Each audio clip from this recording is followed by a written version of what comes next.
Oke, baiklah. Assalamualaikum warahmatullahi wabarakatuh. Ya, kembali kita coba akan lanjutkan proses pembuatan laporan keuangan dari UD Muda Hasil ya, di mana pada pertemuan sebelumnya kita sudah sampai pada penyusunan jurnal penyusunan atau pencatatan di memorial ke dalam jurnal yaitu jurnal penyesuaian. Oke, pada pertemuan kali ini saya akan khusus membahas terkait bagaimana cara menyusun raca lajur atau biasa disebut dengan worksheet. Mungkin untuk mempersingkat waktu kita langsung saja bagaimana proses menyusun neraca lajur ya, di mana bentuk neraca lajur sendiri kira-kira seperti ini, ada kode akun, ada kolom nama akun, kemudian ada neraca saldo, penyesuaian, kemudian neraca saldo setelah disesuaikan, kemudian kolom rugi laba dan kolom neraca.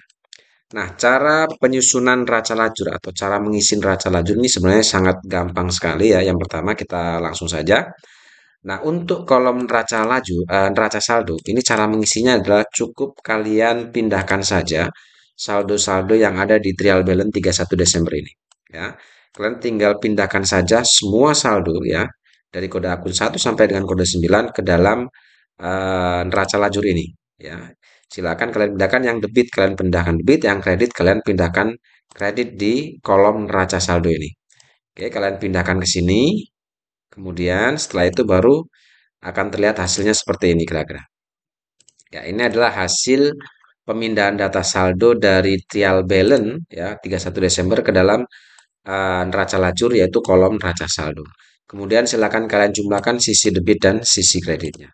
Oke, tentunya ini sama jumlahnya dengan jumlah yang ada di neraca saldo 31 Desember ini atau trial balance 31 Desember ini. Itu 3.833.145.000 rupiah untuk sisi debit dan sisi kredit ini pun sama. Oke, itu yang pertama. Yang kedua, untuk kolom penyesuaian sendiri. Nah, untuk kolom penyesuaian kalian tinggal posting saja atau masukkan saja semua saldo atau semua akun yang muncul di jurnal penyesuaian. Nah, untuk mengambil atau memindahkan saldo yang ada di jurnal penyesuaian ini ke dalam neraca lajur ini, kalian cukup melihat data rekapitulasi ini. Ya, di rekapitulasi ini sudah digambarkan akun-akun yang muncul di jurnal penyesuaian ini, baik yang di sisi debit maupun yang di sisi kredit. Contohnya kita lihat di sini misalnya di sisi debit itu ada akun 21500. Ya, kita cari di neraca lajur 21500. Ini adalah untuk akun PPN outcome. Nah, PPN outcome tadi di jurnal penyesuaian dia ada di sisi sebelah debit yaitu 70.385.000. Silakan kalian masukkan di neraca lajur kolom penyesuaian di sisi debit sini. Ya, seperti itu. Lalu yang kedua, di sisi debit juga muncul 61.200. Kalian cari di neraca lajur 61.200 ini adalah untuk akun store supplies. Tadi juga dia muncul di sisi sebelah debit di penyesuaian, sehingga kita masukkan di sini juga di sisi sebelah debit. Lalu kemudian yang ketiga ada 61.300, ada 61.400, 61.500 sampai 61.700. Dia ada di sisi sebelah debit. Kalian masukkan juga di sini di sisi sebelah debit yaitu dari 61.300 sampai dengan 61.700. Kalian masukkan seperti ini. Ya. Oke, seperti itu silakan lanjutkan untuk 91.300 kita cari 91.300 berarti yang ini income tax expense ini juga muncul di sisi sebelah debit. Ya, itu kira-kira seperti itu. Nah, yang sisi kredit silakan kalian masukkan dan setelah kalian masukkan semua saldo akun yang muncul di sisi sebelah kredit di jurnal penyesuaian, maka hasilnya kira-kira seperti ini. Ya, seperti ini. Oke, cukup mudah untuk mengisi kolom neraca saldo dan kolom penyesuaian. Sekarang kita masuk ke neraca saldo disesuaikan. Nah, untuk kolom neraca saldo disesuaikan, ini adalah akumulasi dari kolom neraca saldo dan penyesuaian ini. Contohnya misalnya di neraca saldo muncul saldo debit yaitu 1 miliar sekian. Di penyesuaian ini tidak ada kosong. Berarti ini debit ini saldo debit ditambahkan kosong. Maka otomatis di sini akan jadi neraca saldo sebelah debit dengan jumlah yang sama. Karena di penyesuaian dia tidak muncul saldo. Dan sama dengan petty cash, account receivable ini tinggal memindahkan saja karena di sisi debit, maka di neraca saldo disesuaikan, kita juga masukkan di sisi sebelah debit seperti ini. Lalu untuk allowance for default debt, di neraca saldo muncul di sisi kredit. Di penyesuaian juga ada saldo di sisi sebelah kredit. Oke, di sini karena kredit ketemu kredit ya, di neraca saldo muncul saldo kredit, di penyesuaian juga muncul di sebelah kredit. Yo, karena kredit ketemu kredit, maka kalian jumlahkan, letakkan hasilnya di saldo sebelah kredit atau akan jadi saldo di sebelah kredit seperti ini. Oke, untuk yang Mercedes inventory, ini kalian tinggal pindahkan saja langsung di sisi debit.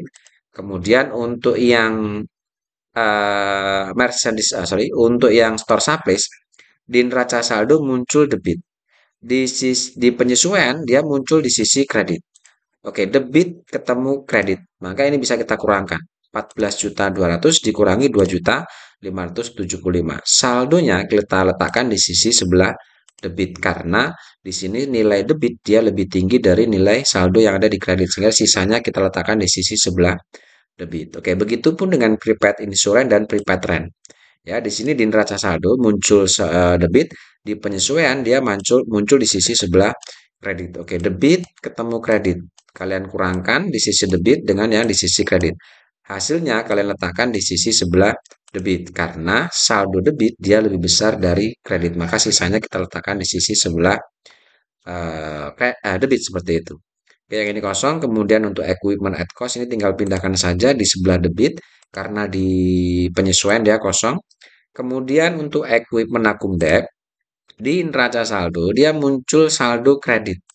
Di penyesuaian juga muncul saldo di kredit. Oke, kredit ketemu kredit, kalian jumlahkan hasilnya kalian letakkan di sisi sebelah kredit sebagai saldo kredit untuk equipment akum debt setelah adanya penyesuaian. Oke, kemudian untuk akun payable, di sini kredit, di penyesuaian dia kosong, maka otomatis kita langsung masukkan saja di sisi sebelah kredit, karena di sini penyesuaian dia tidak ada. Jadi tinggal pindahkan saja. Kemudian untuk yang expense payable, di neraca saldo, dia muncul kredit, di penyesuaian juga muncul kredit. Oke, kredit ketemu kredit, kita jumlahkan, letakkan saldonya di sisi kredit. Dan seterusnya seperti itu ya. Jadi silakan jumlahkan atau akumulasi dari kolom neraca saldo dan penyesuaian. Setelah kalian semua pindahkan ya atau kalian jumlahkan, maka hasilnya kira-kira seperti ini. Ya, ini adalah akumulasi kolom neraca saldo dan penyesuaian, hasilnya di kolom neraca saldo disesuaikan. Hasilnya seperti ini kira-kira. Oke, setelah itu kalian jumlahkan, harusnya dia balance. Ya. Penyesuaian pun sama, kalian harusnya jumlahkan sisi debit dan sisi kredit. Oke, seperti itu kira-kira untuk kolom neraca saldo disesuaikan. Jadi saya ingatkan lagi, untuk neraca saldo atau kolom neraca saldo kalian tinggal memindahkan data saldo yang ada di tanggal 31 Desember.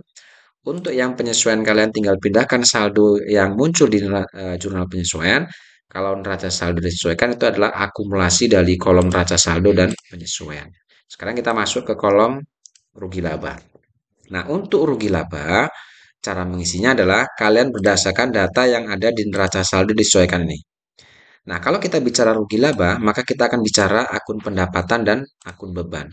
Kalau kita lihat di neraca saldo disesuaikan, saldo-saldo akun pendapatan dan beban itu dimulai dengan akun kode 4. Berarti yang ini.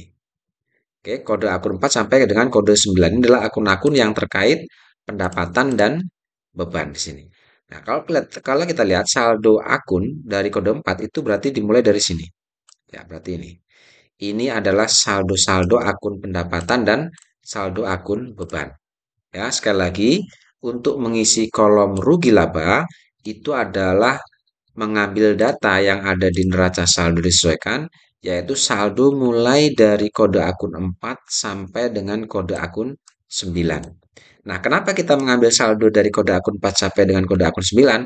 Karena kode akun 4 sampai dengan 9 itu adalah kode akun yang berhubungan dengan saldo-saldo akun pendapatan dan saldo akun beban. Sehingga untuk mengisinya ini cukup gampang. Kita tinggal memindahkan saja saldo-saldo mulai dari kode akun 4 atau saldo pendapatan dan beban sampai dengan kode akun 9. Kita pindahkan saja seperti ini caranya. Oke, untuk yang sisi kredit ya seperti ini, kalian masukkan juga saldonya di rugi laba juga di sisi kredit sini. Kemudian yang ini juga kita pindahkan di sisi sebelah kredit. Oke, kemudian yang saldo debit kalian juga masukkan di sisi sebelah debit. Nah, seperti ini. Ya, ini juga debit, masukkan. Oke, yang ini kredit kita masukkan di sisi sebelah kredit. Ini juga debit. Ya, seperti ini. Yaitu cara mengisi kolom rugi laba. Cukup gampang sekali. Tinggal memindahkan saldo yang ada di neraca saldo disesuaikan mulai dari kode akun 4 sampai dengan kode akun 9. Yang kredit, yang kredit kita masukkan di sisi kredit, yang debit kita masukkan di sisi sebelah debit. Seperti itu di kolom rugi laba. Ya, cukup gampang. Lalu kemudian kita jumlahkan sisi debit dan sisi kredit. Ya. Kalau kita lihat di sini jumlah kredit dia lebih besar yaitu 1.545.225.225 sedangkan di sisi debit itu hanya 1.082.138.125. Nah, sisi kredit kenapa dia lebih besar? Tentunya dalam usaha itu yang diinginkan adalah sisi kredit lebih besar. Karena apa? Karena di kredit atau saldo-saldo yang ada di sisi sebelah kredit ini menggambarkan saldo-saldo pendapatan atau saldo-saldo akun pendapatan. Sedangkan di sisi debit itu menggambarkan saldo-saldo akun beban. Sehingga bisa kita simpulkan saldo pendapatan ini lebih besar dari saldo beban. Sekarang kita coba cari selisihnya, selisih antara pendapatan dan beban ini. Oke, berarti 1.545.225.000 dikurangi dengan 1.082.138.125. Hasilnya kita letakkan di bawah sini. Ya, seperti ini. Oke, kalau setelah saya hitung di sini selisih antara pendapatan beban itu adalah 463.086.875. Inilah yang disebut dengan laba bersih usaha. Oke, sekali lagi, selisih antara pendapatan beban inilah yang disebut dengan laba bersih usaha. Oke, lalu kemudian kita jumlahkan ke bawah seperti ini. Yang ini tinggal kita turunkan sehingga hasilnya debit credit balance karena ditutup dengan laba ini. Oke, itu untuk kolom laba rugi. Sekarang untuk kolom neraca. Nah, untuk mengisi kolom neraca ini kebalikannya dari rugi laba. Kalau rugi laba tadi mengambil saldo di neraca saldo disesuaikan ini, mulai dari kode akun 4 sampai dengan kode akun 9, maka untuk mengisi kolom neraca, kita hanya cukup mengambil saldo yang ada di neraca saldo disesuaikan ini, mulai dari kode akun 1 sampai dengan kode akun 3. Oke. Ya berarti yang ini, ya sisanya yang 4 ke bawah ini berarti 1 sampai 3 ini. Ya, 1 sampai 3 ini. Ini akan kita masukkan saldonya di kolom atau di kolom neraca, sedangkan kolom kode akun 4 ke bawah ini masuk ke kolom laporan laba rugi atau kolom rugi laba. Begitu ya. Jadi, nah sedangkan saldo yang kita ambil untuk mengisi rugi laba dan neraca itu adalah saldo yang ada di kolom neraca saldo disesuaikan. Caranya sama seperti rugi laba tadi, kita cukup memindahkan saldo yang di neraca saldo disesuaikan ke kolom neraca ini, yaitu mulai dari kode akun 1 sampai dengan kode akun 3 ini. Saldonya kita mengambil dari data saldo yang ada di kolom neraca saldo disesuaikan. Caranya, misal di neraca saldo disesuaikan ini yang pertama adalah di sisi debit. Kalian pindahkan di kolom neraca juga di sisi sebelah debit. Yang ini pun sama, dua ini langsung di sisi sebelah debit. Yang ini kredit kita masukkan di sisi sebelah kredit dan seterusnya. Ini kita masukkan semua di sisi debit seperti ini. Yang ini kita masukkan semua di sisi sebelah kredit di sini. Ya. Oke, kemudian yang ini debit, ya ini masuk debit, ini kita masukkan di sisi debit. Selesai. Seperti itu cara masukinya. Jadi, rugi laba kita mengambil saldo kode akun 4 sampai dengan kode 9, sedangkan untuk kolom neraca kita mengambil saldo dari kode akun 1 sampai dengan kode akun 3 di kolom neraca saldo disesuaikan. Oke, kemudian kita jumlahkan sisi debit dan sisi kredit. Kalau kita lihat juga ternyata saldo debit dia lebih besar dari saldo kredit. Nah, saldo debit ini adalah menggambarkan saldo akun-akun harta, sedangkan sisi kredit ini menggambarkan saldo akun-akun hutang plus modal. Jadi bisa kita simpulkan saldo harta itu lebih besar dari saldo hutang plus modal.